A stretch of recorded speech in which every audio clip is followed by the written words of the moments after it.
महादेवी महाशक्तिम् भवानीं भववल्लभाम् भवातिभञ्जनकरीम्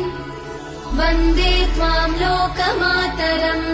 भक्तप्रियाम् भक्तिगम्याम् भक्तानाम् कीर्तिवर्धिकाम् भवप्रियाम् सतीम् देवीम्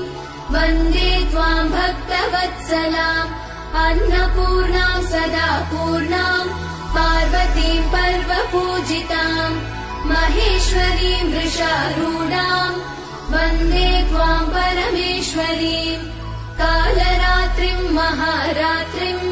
मोहरात्रिम् जनेश्वरीम् शिवकान्ताम् शम्भुशक्तिम्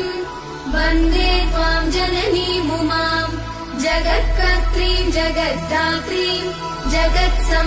जगत्संहारकारिणीम् मुनिभिः संस्तुताम् भद्राम् वन्दे त्वाम् मोक्षदायिनीम् देवदुःखहरामम्बाम् सदा देवसहायकाम् मुनिदेवैः सदा सेव्याम् वन्दे